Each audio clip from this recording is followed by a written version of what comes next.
Hello, everyone, and welcome to Occult Explorers. I'm your host, Snappy, and I'm joined by my co-host, Dion. How's it going, Dion? Hey, glad to be here. Another Saturday. Right, it's going to be a great time. I'm excited. Today is part 2 of our special digging into the Tyre mysteries. So if you hadn't been here for part 1, we're just going to do a quick recap. So for part 1, we were discussing the sacred grove and sacrifice, right? And then Dion sort of took us on a little journey around parts of the Middle East and Tyre explicitly and Africa, and showing all of these interesting connections there.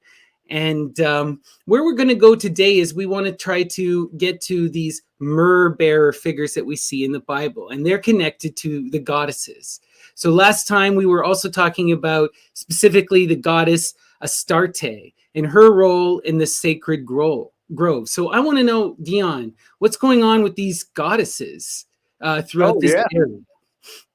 Well, Astarte is one of the names. There's other names. There's otter goddess, which we're going to talk about today. There's Asherah. You might have heard Inanna. On the guy side, just to throw it in, that we have Melqart, Heracles, Attis, Adonis, Tammuz, Eshmun. So there's a lot of names on each side. So, we were talking last time about the Phoenician goddesses. So on the coast there, the Mediterranean, the Levantine coast, do you have that map of our first map? Yeah, let me pull that up for us here.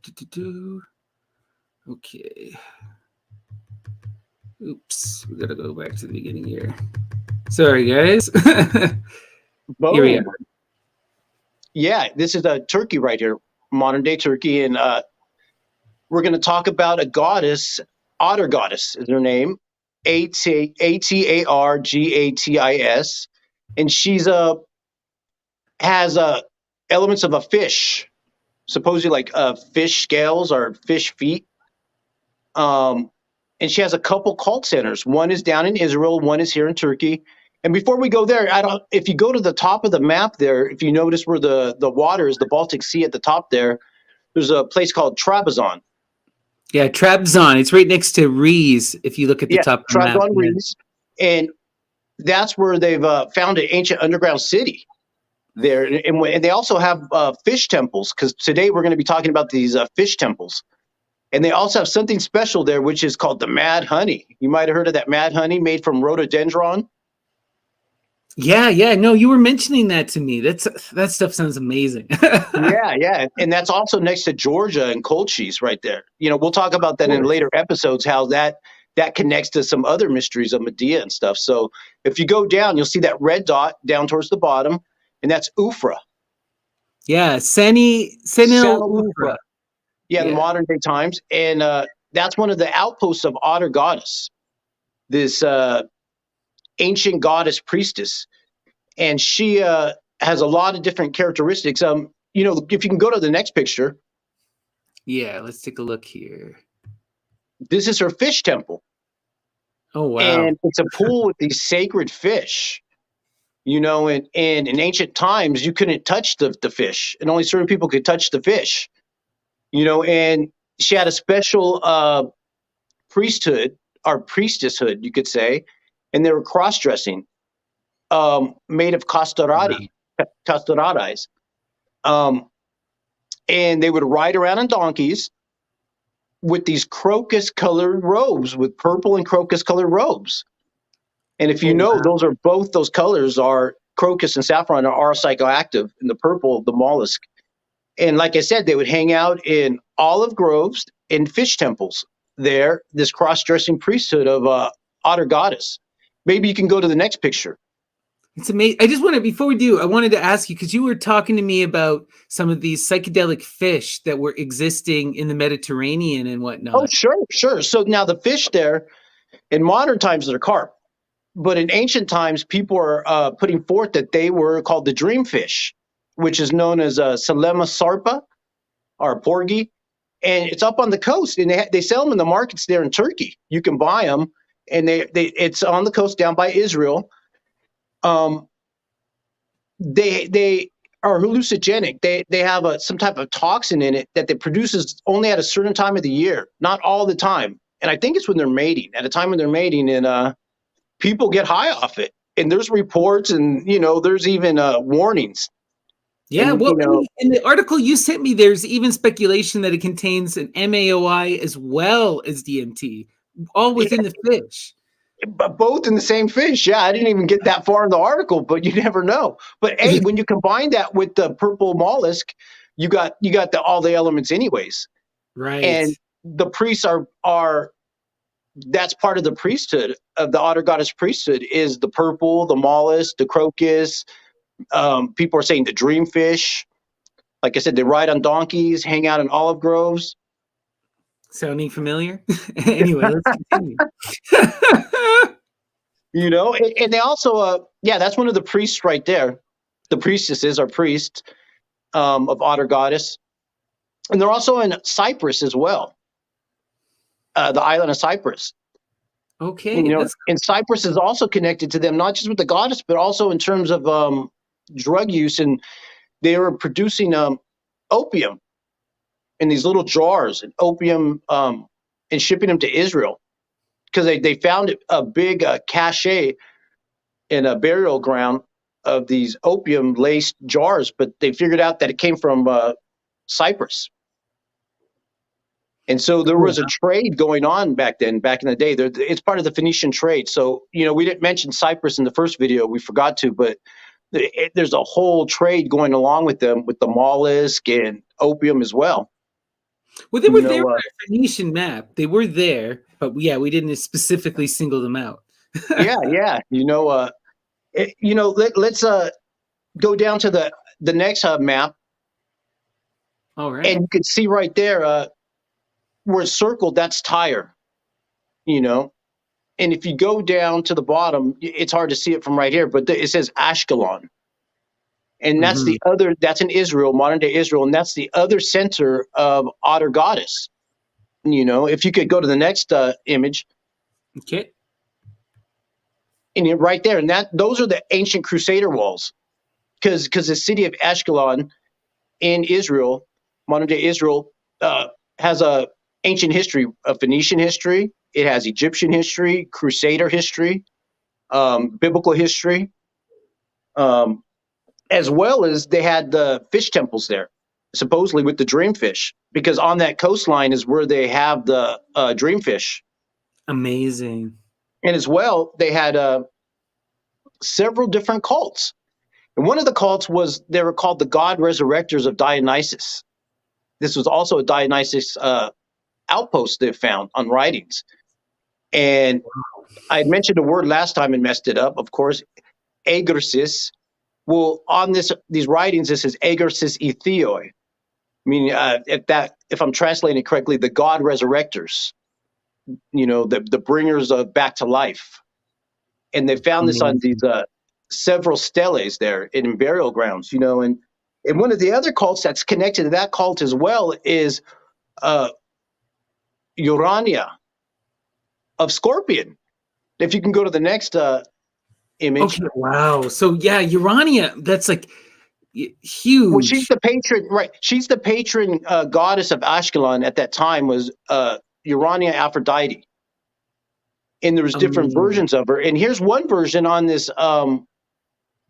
this archway right here that they found. And if you go to the middle, at the bottom in the middle, where the arch is, you'll see the word Urania, and then Scorpion after that. And that was her cult temple. And there's a whole article that I'll put the link. We'll try to put the links for that talks about that was one of her cult centers there, as well as Otter Goddess, Asherah, Dionysus. There's different cult centers here. Like it was thriving. It was popping at the time. Right, but it's so important that we have Dionysus and we have Urania Aphrodite here. Like these are your two most important deities within the Greek mysteries. So this is like as ancient as it gets. That's intense and wild. And something else that they had special there that they found is a dog cemetery, which had over 1,400 dog burials in these special little. And it was done ritually. And people were trying to figure out what's this about. Does it deal with Heracles? And we'll talk about the myth of Heracles. Last time we talked about Tyre, the fountain of Tyre, in the mollusk and the purple. Well, part of the myth is that Heracles is walking on the beach with his dog in Tyros, and the dog, it finds one of those mollusks and bites it, and his mouth turns purple. And Tyros tells Heracles, "Hey, I want that color on a robe." And that's what the myth is, how they founded the finding of the purple. It was the dog that found it. Heracles' dog is the one that found the mollusk in the myth.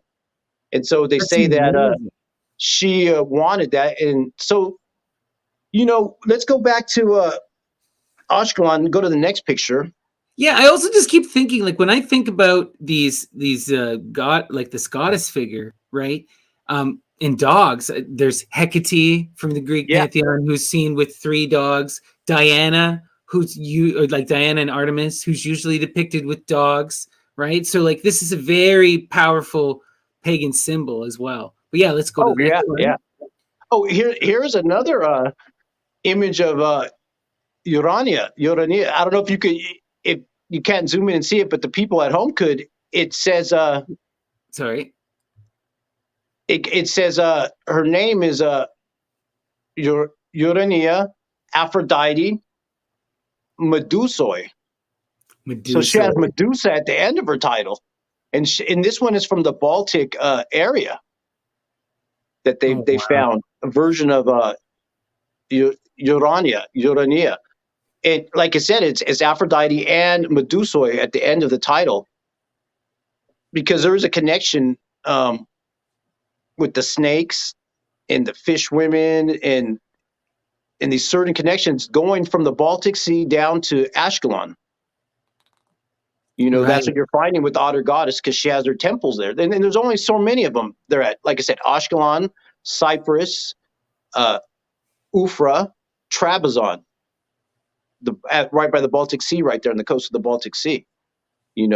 So another thing that they found at Ashkelon, and next to Ashkelon on the coast, is a place called Tel Shikmona.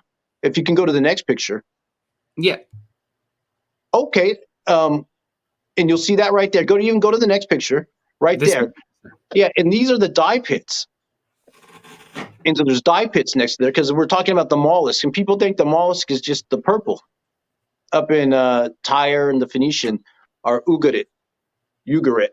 The mollusk down here at these specific dye pits in Tel Shikmona was blue, and a special form of blue. And if you go back to the picture previous to this with that little braided cord right there, and that's Tekelet, and you'll see the blue thread in there. Yeah, and that was coming from mollusk, a special blue mollusk. Interesting. And we know that royalty are associated with the mollusks, like the purple and the robes and the red. But you see that color still in modern Israel today, like in their flag and then on the tzitzit that a lot of Jewish men will wear. Sure. And there is one traditional place still left in Israel to this day that does the traditional mollusk dyeing of the tekelet with this special mollusk. And the other ones people will say is indigo, it got replaced by other colors in modern times. But there is still a place in Israel that does it the traditional style with the mollusk dyeing, And there was also another spot in Israel called Tel Dor that had 3 different colors there. They had the purple, they had the red, and they had the blue. And this is on the coast of Israel. This is not Tyre, it's close to Tyre. I mean, we're talking, this is all walking distance, Right. And those 3 colors are really important because they're all psychoactive agents, red, blue, and purple, and you see them within these mystery rites, and we see them a lot within the art, right? You'll always see these men and women wearing these bright blue, bright purple, or bright red robes, and sometimes even white, and there's some kind of color symbolism that's clearly going on. Well, we'll get into the red a little bit. The red and white could be seen as semen and blood communion. But, the red, and you're going to see all these red robes. Like in a couple episodes, we'll be showing you we have hundreds of pictures of your different prophets and gods and mythological heroes wearing red and white robes. I mean, your collection is just as big as my collection of pictures on the red and white robes. You take your favorite hero, type him in, and he's usually wearing a red and white robe. Yeah. And so the red, they were saying at first it could have been madder. There's a word called madder. It could be Syrian rue, which we know is psychoactive as well. People are saying it's mollusk, which we know is psychoactive. But what a lot of research recently has found is that it's Kermes. It's an insect. Oh, wow. Yeah, it's an insect in Israel that hangs out in Asherah groves. You know, Asherah is the goddess of the grove. There, oak and tamarisk trees, and it makes red. This little insect. You know, I don't know if you remember a while back there was that scandal with Starbucks. Right, yeah, red where they got bugs to make caught using their red bug dye. Yeah, Yeah, I think the first time that the mermaid, the Melusine on the Starbucks cup. You know what? I think I even got one right there. The little fish. That's at our goddess in her red colored Kermes, and they're still got it till to this day. You know, and guess what? Guess what? That those insects, the Kermes, if you leave them on the tamarisk tree or the oak tree, the special oak trees in Israel, it has a fungus it makes, and the fungus is called what's the word? Trapertina manapuri. In the Arabic word, they call it sweet manna. It's like manna in the Bible. It's a fungus that grows on a tamarisk tree, and it's sweet, and you could eat this fungus, the Kermes red dye insect. Interesting. And does it cause like hallucinations, do you think? Or I don't know about that, but people seem to like it. It's a popular thing. Interesting. You know? There's so much going on with all these various plants, and we see all this goddess worship that's clearly in the area. It's starting to get wild here. So let's keep going with our slides here. Let me bring those. Yeah, I think I mentioned Asherah. Yeah. So let's discuss Asherah. So who is? Wait there, stop there. There's another Urania, Aphrodite. Right. That's a whole nother one. You know, there's a whole collection of them out there in these certain cult centers, you know. Yeah, but go to the next picture since we talked about Asherah. Yeah, there's an Asherah right there. Asherah, they divorced her. That's Yahweh's wife that got divorced. Somebody didn't like her, you know. She was popular because there's so much stela and burials and inscriptions that they found there. Right. And in the Bible, they warn you off of her several times. She's mentioned, I think, 47 times. They're like, hey, stay away from her. Don't put those Asherah poles. Don't erect those things. Don't worship her. Stay away from her. And that was Yahweh's wife.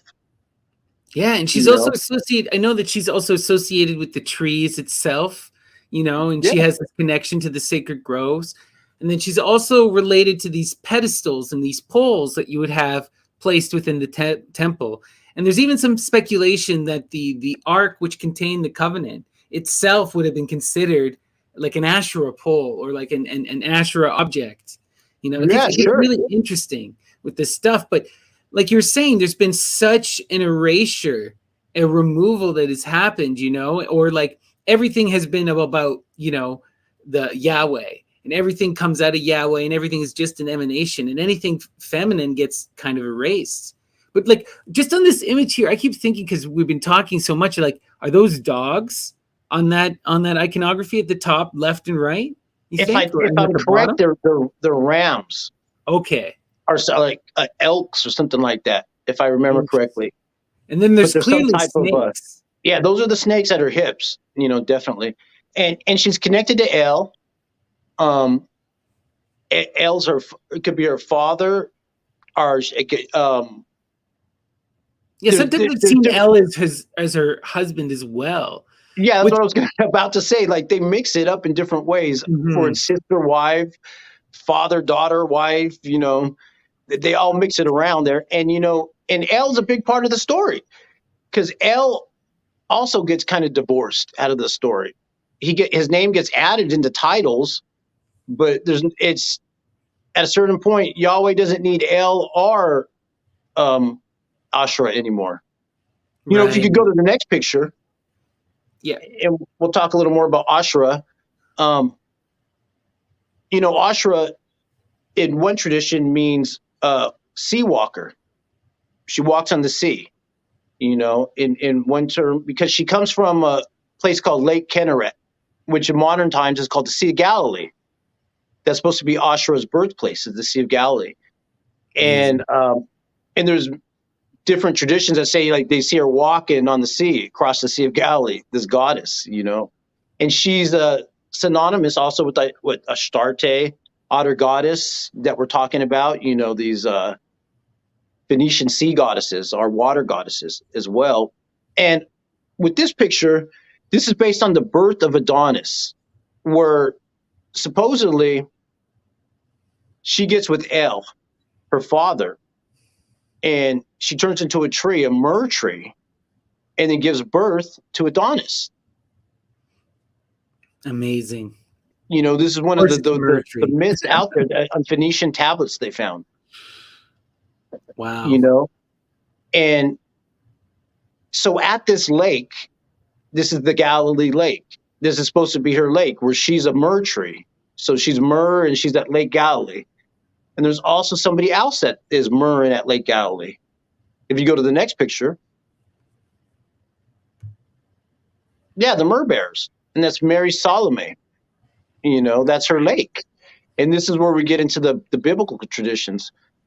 Yeah, so let's discuss who Mary Salome and these Myrrhbearers are before we get too deep. Just so that people are clear.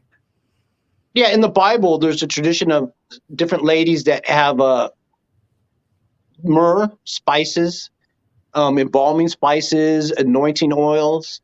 They're called the Myrrhbearers. It's also important that they're all there when Jesus dies, and they're the ones who first recognize him being reborn again, right? Right, and not all the Myrrhbearers, because there's a tradition of Myrrhbearers. There's certain ones at this time when he's, and those are the Marys. Like some people say the three Marys. There's Mother Mary, there's Mary Magdalene, Mary Salome. Oh, that's right. Because like the Orthodox, don't they also include two men? Isn't there? I'm trying to remember. It's Lazarus. Yeah, Joseph of Arimathea. And that'll be at the end of the story. We'll talk about supposedly getting his boats at the end of the story. But so Mary Salome, we know she's a double title. Because if some people propose that these names are titles, like Mary's a title or Salome's a title, and you'll see that in the Bible. Well, she's Mary and Salome. She's a double title. I don't know if you can go to the next picture there. Okay.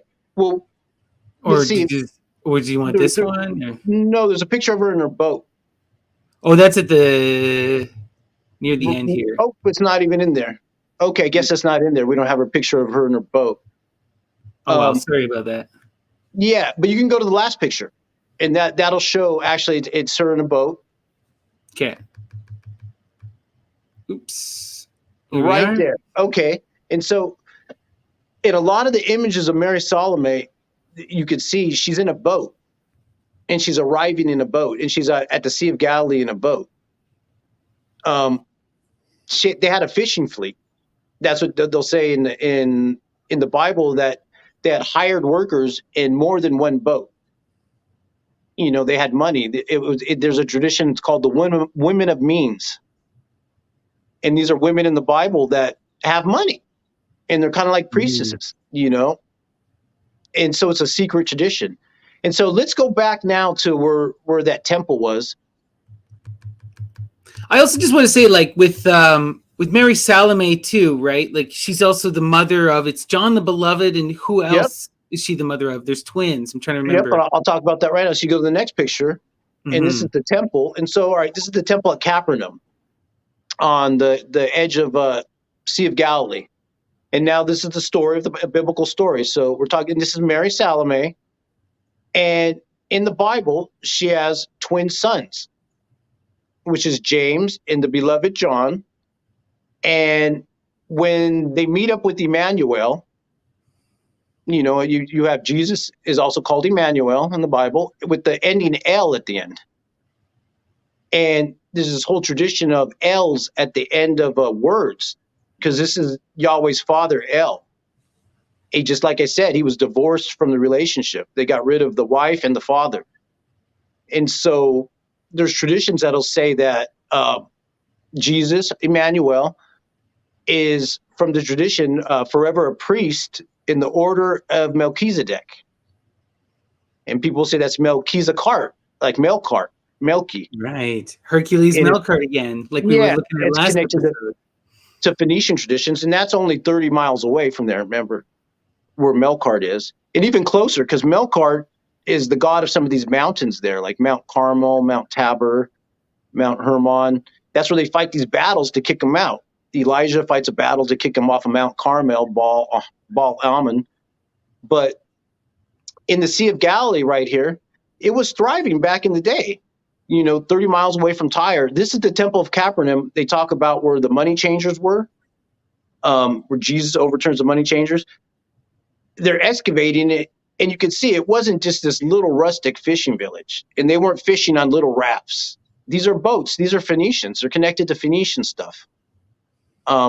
Because whenever Emmanuel is around the beloved John, he uses certain words and phrases, and these are Aramaic spells. You'll see it in the Bible because they put it in Aramaic words, and they have the Greek translation next to it. And there's only certain times he says that, and that's when John's around. And so when he first encounters him with Mary Salome gives Emmanuel a command. She commands him. She tells him, hey, I want my sons to sit at your right and left-hand side at the throne of heaven. She commands him because she's a priestess. And he says, well, you know what? I'm going to call them Boanerges, sons of thunder, which, if you translate that, it's a triple etymology, Hebrew, Greek, and Aramaic. And there's like double entendres in it, that it can mean mushroom, bovine energy, sons of lightning, sons of tumult. There's different ways to translate it. And so he gives them an Aramaic spelled name, and the sons of thunder. And a few chapters later, they prove it because the beloved John tells him, like, hey, do you want me to call down thunder from the sky? And he tells him, no, you don't have to do that, because I guess he has that power. He has his own separate power. Right. And that's crazy. He has his own separate relationship with Jesus that's a little different than everyone else. I don't know if you want to show the next picture. Yeah, and I wanted to talk about this relationship because John the Beloved is clear. Like, look at this. He's laying on Jesus's lap here, and Jesus is touching him. And, there's a closeness that John the Beloved has with Jesus that no one else has. He's the only one who's described as physically touching Jesus, and he's the only one who's present at all of the main events. When he's in the garden, when he gets arrested, when he's in court, when he gets crucified, right? He's there. He's always kind of this present force.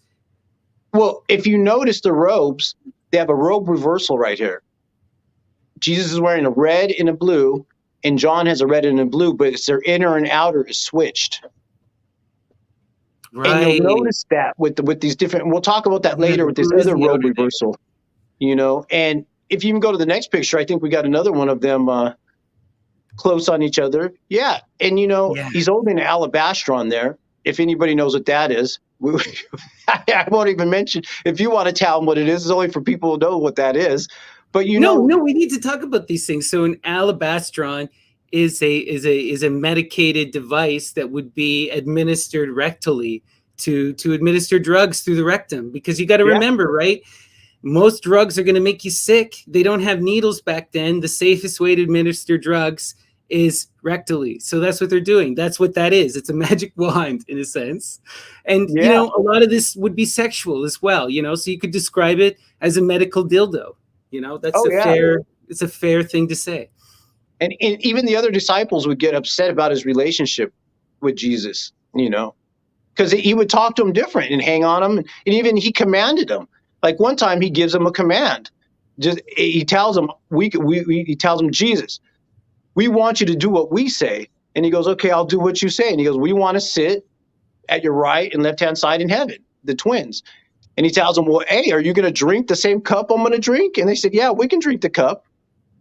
And there's a reason, Right. because if you go to the next picture. Right. And there's also this crazy thing too going on with John. Like, John doesn't have a beard. John is effeminate. John is seen with the cup. And it's the opposite with James. It makes me think of like Apollo and Artemis, the other twins we see, right? Where the one embodies masculinity, the other embodies femininity, but they're kind of playing with this in between gender identities, these kind of non-binary gender identities. Oh, we don't got the picture with the cup. Well, we had some pictures with John with the cup. I guess we don't got those either. But John traditionally has a cup of snakes. Right. He's shown in art as having a cup of snakes, the beloved John. And like you said, he's asked if he'll drink from the same cup. And he says he will drink from the same cup. And it's from there that you get closer to the events of the garden where Jesus tells John to go get a donkey for him. He has him go fetch the donkey, because if anybody knows there it is. There's the picture of the beloved John wearing the blue and the red, which are the dyes we're talking about. And he has his cup of snakes. And he's looking very, very feminine. And there's a tradition that he's hermaphrodite in some of the traditions. And as well, or intersex, we didn't even discuss, which we'll discuss in future episodes, is the Johannine and the Johannite tradition of John, which is a whole other cultic in churches on the planet that worship John, not Jesus, and that he was a different type of a soter figure, as well as the John the Baptist. John the Baptist has his own cult alive today called Mandean. It's a religion, and there's under 1 million of them on the planet. They're persecuted. They're next to the Yazidis up there, which we'll talk about, that have the snake temples connected to Medea later on. But the Mandeans that live in America, see, part of their prayer is that they got to baptize several times a day in water. Like, that's how they pray. They got to go in water, and especially running water at a river. So, and they're having problems because some of them don't live next to rivers. So the head of the Mandean church put out an order that, hey, you could use tap water. As long as it's flowing from a faucet, you could baptize, because it has to simulate the river. Amazing. So there's a lot of John and Johannine traditions that we'll talk about later, like the Cathlars, the Templars, the head of John, all that stuff gets talked about later. But so back to the beloved John, like I said, he tells Jesus he can drink from the same cup. And then when they go to the garden, he has John keep watch. John is the one keeping watch and tells him, don't fall into temptation, him and Peter. And, you can go to the next picture, or the one where there's a question mark with Jesus right there. Yeah, that's in the, you could see to the left where the question mark is, there's a young man. I won't say he's 5 years old, and I won't say he's 20 years old. He's a little teenager, and he's running off. And here they have him in a big robe. But what he would have been wearing was a medicated wrap, like the mummies wear. Yeah, it's described as a sindon in the Greek, right? Yeah. And here Jesus is wearing the blue and red robes. But he wasn't wearing that. He was wearing a white robe at the time. They'll say he has a white robe and the kid has a sindon. Because later on, they're going to put a purple robe on him when they go to court. So something happens right here. I don't know what happens, but I know something happened with him and the kid, and they come into the garden, and he's surprised that they come into the garden, the grove there, because there's a concept of asylum. Right. You're not supposed to be arrested in there. That's why I said, hey, what are you guys doing here? We were talking about this in the last episode with Hercules having to excise that criminal, can't remember his name, but there's this whole thing about the sacred groves being these protected spaces where if you go in, no one can remove you unless they challenge you to like death Right. by combat. So it's like a really sick. It's like you see asylum in modern churches, right? So Sure. that's what Emmanuel is thinking. But what I'm also wondering is like John is here, right? We know John is here when all this is taking place. What is John up to at this point, Dion? Well, they don't do nothing to him. He doesn't run. The other ones run. He doesn't run. He's there, you know. And the thing is, they also call him it's the word, what is it, a pirate or a buccaneer? It's a form of a criminal that has water illusions, and that's a Phoenician. They're saying, hey, you're one of those Phoenician dudes. You know, you worship these Phoenician goddesses in the grove, Asherah. You have purple, Molus, you know, Mary Salome and her boats. You know, this is a Yeah, he's Phoenician accused thing. of piracy, and he's associated with these fishermen people who have these boats, right? Who have Fishermen, all of this money, right? right? Were they really fishing? And you know, what are they getting? Dreamfish, mollusks? What are they fishing for? You know. Right. So after this, they arrest him and they take him away. Who's allowed to go to the courtroom? John, the beloved John, because of his relationship with the high priest. The high priest. He's like, oh yeah, you could come in. And they put purple robes on Jesus at that time. So I want to highlight this, right? John the Beloved has a relationship with the high priest. This is the son of Mary Salome. So look how much power Mary Salome is able to exercise. This is not just a woman of means. This is a woman of connection, right? Oh yeah, yeah. You know, and then afterwards, they're going to crucify him, and she's there too, and John is there, and the other Marys, and from the cross, he tells her to Mary's mother that look over at John. This is your new son. Tells his mother Mary, this is your new son. John is your son now.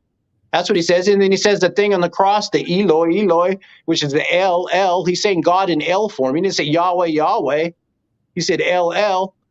You know, in the Lama Sabachthani, or some people can translate it. It means I'm a whole snake. I'm a completed snake. I've been turned into a snake. That's just another translation that we could read in these crazy things we study. You know, and then after that, they take his body down. And the first person to find him is Mary Salome, because she's taking the little embalming spices over there, which those embalming spices are used for abortions. They get you high. They use for snake bites. They do all kinds of things. Clean and prepare the body, right? So they open the tomb, and she's the first one to recognize. And who does she see? He's not there. She sees that little boy. The little boy's there, except he's not wearing the sindon no more. The sindon's laying there because Jesus was wearing the sindon. And the little boy's now wearing the white robe because he has switched the robes. Once again, he reversed his robes. And the little boy's there. You know, and it's at that point when she runs to go tell everyone, like, hey, he's back. And you know who sees him first? It's John. But where's John at when he sees him? He's on a boat. He's out there in the water. So like they went back to go fishing? So they've just killed the Messiah. You know, and y'all go fishing? I guess. No, they're out in that magic lake doing rituals because they do rituals on boats. No, right. You know, that's why Mary Salome's on a boat. And that's why Jesus is on the shore and he shows up to him. And then Peter jumps in the water, and Peter also has illusions, you know, in Aramaic. These Aramaic words that they use in the Bible only certain times connected to Melqart and, you know, the Phoenician rituals of Tyre rituals. That's what another books have put out. You know, if you study those words, they're connected to that. That's why he says those weird Aramaic phrases like "be open" and, you know, "sons of thunder." Clear magic words, right? They're clear magic words and magic titles, magical names, right? This is all powerful stuff. And Jesus, he invokes demons utilizing the magical name. This is a pagan practice, right? He invokes in the name of Beelzebul. Right? Like it's elves, Baal and Baal, and he sings them, and they're supposed to be sung because he'll sing them out when he says those words, and these Aramaic words, you know, that are connected to the Tyre tradition, you know. And so you also brought up something cool earlier. I just want to make sure people understand. Like Asherah walks on water, then Emmanuel walks on water, and then we see the beloved John at the sacred lake where Asherah is said to be born. And they witness, the cross-dressing Jesus walking on water. with the Right? girdle and and then at that point he has to go to one of those mountaintops to be transfigured. Some people say it's Mount Tabor, Mount Hermon, Mount Carmel. And these are these mountaintops that are Melqart ball mountaintops where they fight battles, because they're told in the Bible, don't build altars on high places, because they know they want to go up there and worship the trees, the Asherah groves. And there's another book that talks about, I don't know if I'm saying it correctly, grove in Greek, Oslo or Asla, Asherah. That's where they're saying that grove, Asherah is grove in ancient Greek. Oh, wow. Greek besides having water connotations. Greek friends, look into that for us, please. That sounds wild. Yeah. I know I butcher all the titles. Please forgive me, on these words. But yeah, there's a tradition there of the Phoenician, Tyre, Canaanite. It connects to the Baltic, though, as well. Because there is, and there's, like I was talking about, this river, this ancient river that goes from Georgia to Israel. It's hard to see, but if you zoom in on your Google Maps, you'll see the remnant of the river. The Jordan's part of it. It goes to Ufra, right, where these fish temples are. And even if it's not a deep, direct connection, you got to imagine that these people were just portaging it, like people would do nowadays. They just go from one river to the next river. That's like the Vikings. They'll pick it up and they'll carry the boat. Exactly. They'll put it back down and keep going and go beat up somebody else. Right? So guaranteed, like, these people are nomadic largely. They're mobile, right? They're connected to, they're going where the food is, right? Where there's abundance. So yeah, no, this makes perfect sense. And you see that direct connection, right? Like we were saying, look at the Medea character and look at her. What is she wearing? Always red and white, and she's associated with the snakes who, and she's drawing down that same power from that Urania Aphrodite, right? That same figure even. And then to have that temple in Israel to Urania Aphrodite, like, to me, that seals it. And that was a cult center. Also deals with after Constantine took over. And he was banning the different religions. They all teamed up there. The leftovers, like, okay, we can still go here and do pagan, Judaism, all the different, whatever they could do there. He was like, until I think Helena got mad. Like, nah, everyone has to be Christian. Kill them. Oh, wow. Ridiculous. But these sites there on the coast, there's a lot of history of the mollusk dying. It's not just in Tyre. Israel has several, and it's connected to the Kohanim. And even in Tyre priesthood, they're called Cohen, which is the same thing in the Judaism priesthood as Cohens. Yeah, and it deals with the mollusk. It deals with the mollusk. It's related to that. Amazing. And like, oh, gosh, yeah, just wild. Okay, so where do we go from here? So now we have what's going on with John after Jesus went to a mountaintop and he transfigured and he went away. Mm-hmm. And then now you have John. You have these Johannite traditions, and John is the only disciple that dies a natural death or doesn't die. There's tradition that says he lives forever. We'll talk about the next episode, how John, the beloved John, so supposedly comes back during a war in Spain when they're fighting the Moors. And he's called Santiago Matamoro, the Moor killer. And he comes back in the middle of the battle. John shows up. It says it fights the Moors off. Right. And it disappears. Like, so they go up to the mountain. Jesus is you know what? Let's grab a picture. Let's go to that last picture. Sure. Let me grab that.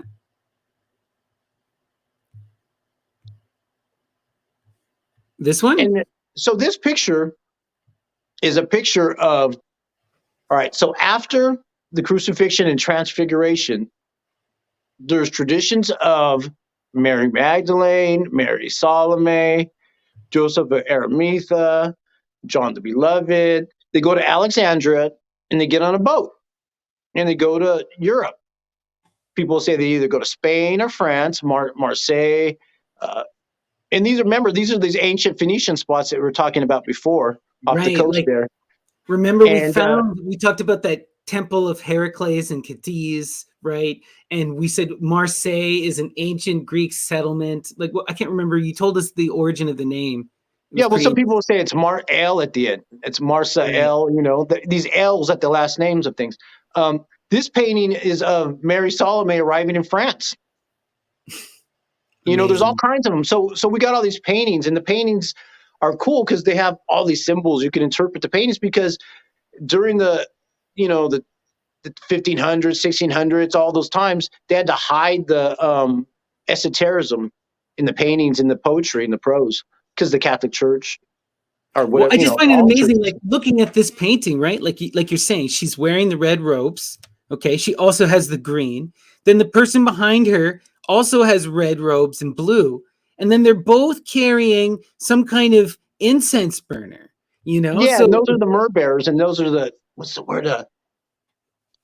I won't butcher the word, but it contains your incenses and herbs and anointing oils. Because myrrh was used as a backbone for different drugs and embalming spices, healing spices.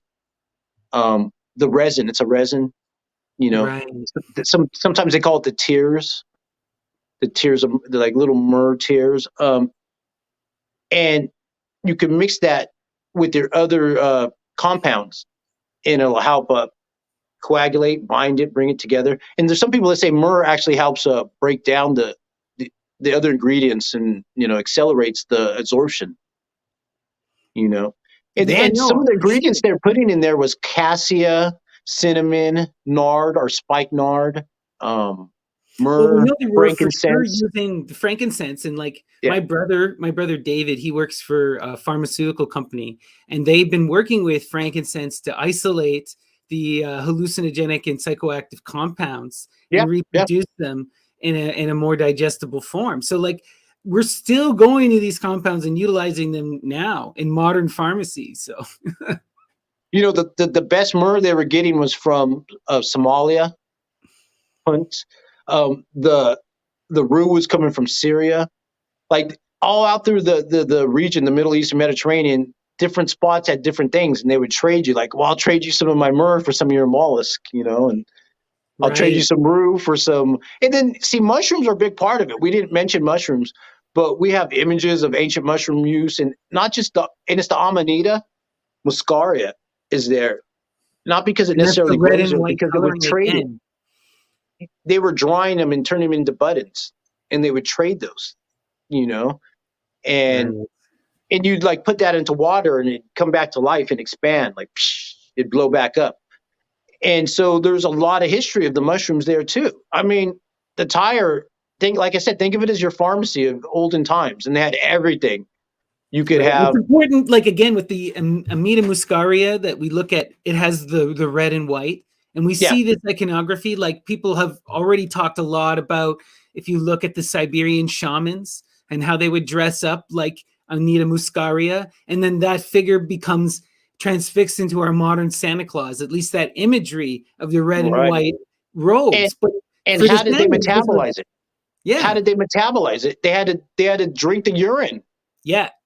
So the and shaman that's would ingest them in large quantities and then would urinate them out, and then the followers would drink the urine, which would no longer be poisonous. And in some cases, they'd feed them to the reindeer, which would then pass it, and they drink the reindeer urine.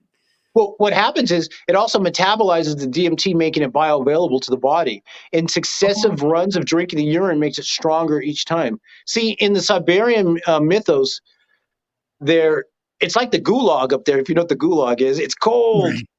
And when you get in the igloo or the hut, you take off your clothes and you all huddle up under the rugs, and you might offer up your wife and drink each other's pee. And I'm just saying, this is No, the right? ancient No, times. for sure. And like Dr. Carl Ruck makes strong notes of this. Anytime you hear like there's references of cows, there's always mushrooms that are connected. So when you see Right. bulls and you see cows, you know that they're talking about mushrooms. And there are even some serious academics who claim that Jesus Christ is an allegory for the Well, mushroom. well, So like that's this where you is an get those ongoing idea. those Aramaic phrases that we're talking about. The double entendre and triple etymology of those is that like "O Patar," is translated as "O Father," "O Peter," "O Rock." But the rock is also synonymous of the mushroom in Aramaic. And the sons of thunder is mushroom in Aramaic. The Aramaic phrases in the Bible are synonymous with mushroom culture. That's what John C. Allegro puts out in a book. But they've said he's a kook. And like, when you're saying things that are radical, they could take you out and say you're a kook. Like Zachariah Stitchin and find some bullshit that he said. And then from then on, all of his work is bad. But maybe he did some cutting edge stuff too, along with this kooky other stuff. You know, you got to be able to discern and separate this. That's why we look at all the sources. People like question our sources. I don't care what the sources are. I'm gonna look at everything. I might even read The Onion. I don't care. And we're just trying to explore traditions. What's clear is that people believe this. It's not about the truth. We don't know the truth. We're not academics. We're not here I don't even care anyways. Exactly. We're here to tell you what I'm more interested in is the images, because these images survive and people are invoking them to this day, right? So these stories are being retold and they're influencing us again and again. So this is what we want to focus on. These pictures, these rites, like all of this drug use, all of this pedophilia, all of this goddess worship, it's rampant, you know, and it hasn't disappeared. And you forgot child sacrifice, because I didn't mention that at all these spots we were talking about earlier, the otter goddess in the Asherah stuff is child sacrifice as well. Yeah. You know, there's just, I can see why, you know, and just to make one thing clear, when we're talking about the child sacrifice in ancient Israel and Judaism, the Jewish priesthood, they banned this stuff. I want to make that clear. We're not saying there's no anti-Semitic stuff. We're not saying the Jewish people were sacrificing kids. I'm saying the priesthood banned them. Mm-hmm. They're like, nah, don't do that. That's the older goddess ways. That's the Phoenician stuff. And so if anybody was doing that stuff, it's because they were going back to the old goddess ways. And that's why, you know. I want to highlight too, like in our last episode, we talked about this, but human sacrifice is a very human thing, child or otherwise. And you see this representative in many societies across history because there are these accursed shares. There is this excess that needs to be spent. And like in our modern society, we've removed the child sacrifice, but we have the wars. And who are we sending to war? Our young men and women. And what, you know, it's this kind of stuff repeats in different forms, in different ways, you know? Oh, and you know, when you talked about the bull earlier, I see we were talking about the goddess traditions. Remember I said there's Tammuz, Adonis, Attis, Adon, Eshmun, Melqart, Mithra, and the bull, right, the Phrygian cap. You know, this is part of it. That's the other part of this El worship. It's Mithraism. That's why they got rid of it. There's just, when the Yahweh priest said, you know what, let's get rid of all of them. They all have to go. Yahweh only. We won't even say his name. That's how we're gonna put them into little letters, just four letters. That's all we're gonna do. Don't even say it. All the other ones, get rid of them, and we're good. Yeah, destroy all the images. Everyone else has to go. You know, and it's like everything else becomes euhemerized. Like it's really clear when you look at the Bible. The Bible acts as a spell to erase the mythology of the culture surrounding Israel and to supplant them, you know, to incorporate these ideas as human ideas, as ideas emanating from their deity, you know? Right.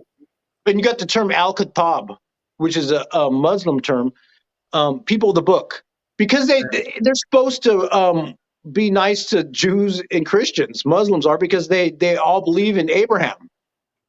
But they also, let's say, they fight amongst each other, but they also co-sign a lie. Yeah. Because that's what keeps them all in power. The three traditions there is agreeing that, we'll agree that Yahweh is the only homie.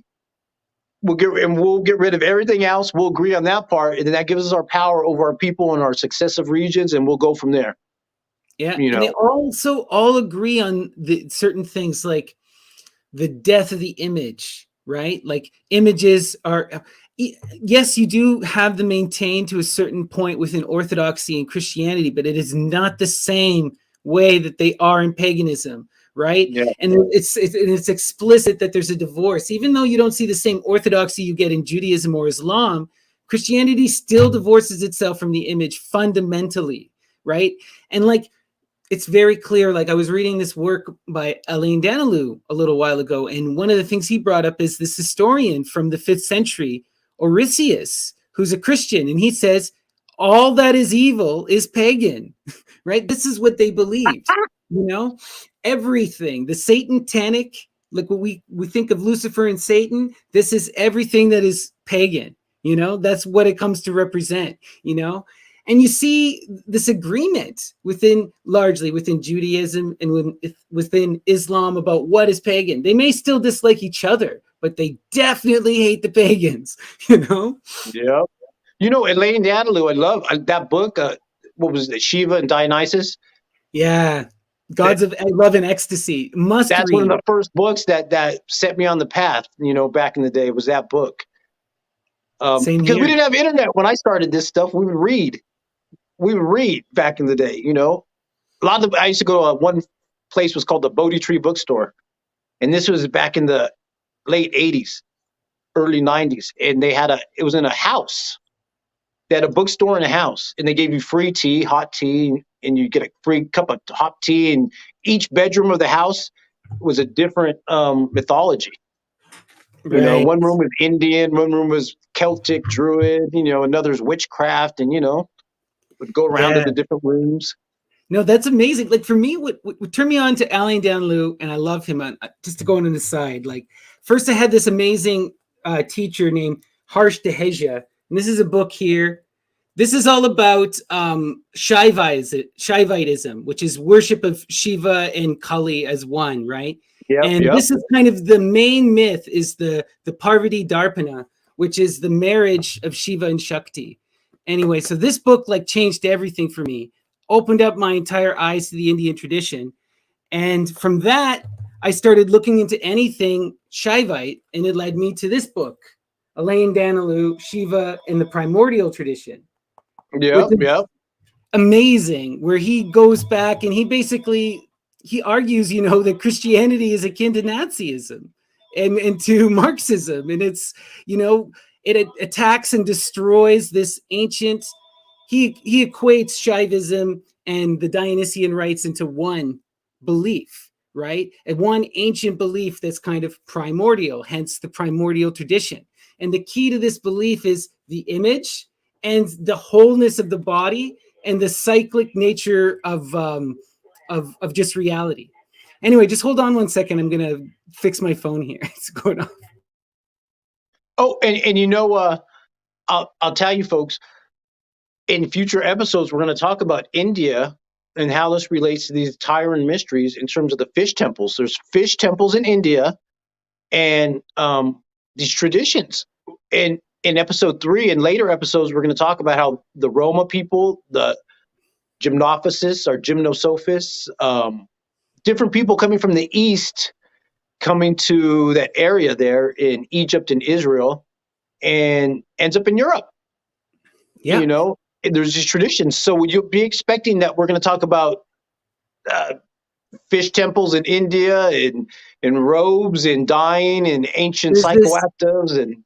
There's this ongoing connection between Shiva and Dionysus that you see across history, right?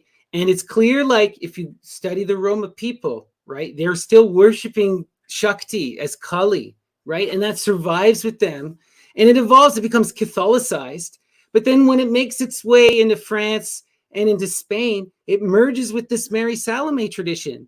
And, they're not opposed to each other, right? And if you look at a lot of the Roma and look at the imagery of Medea, she takes on Roma imagery. She wears Roma dresses. A lot of artists who depict her go to Roma people for the model, right? Like it gets really wild. And Medea is the central figure of the Dionysian mystery, right? She's the one who starts the whole thing. So we're seeing it being reflected in the Roma. Why? Really interesting stuff. Well, that's our next episode, folks. So in episode 3, we're going to talk about how some of these mystery traditions end up in Europe. The goddess worship, the Roma, Mary Salome, Sarah Kali, the Black Madonna, Marseille, Spain. It's all connected. You'll see it. And this informs later occultic, esoteric traditions in European mythos, prose, paintings. It's all there. And it connects to India too. That's why in later episodes, we're going to talk about how it goes back even to India. We started as Tyre as the jumping off point, but even before Tyre, they were connecting it to older traditions, Sumerian. Like I said, we didn't even talk about Mithra much, Zendavesta, Zoroaster. There's a whole bunch of stuff. We're barely.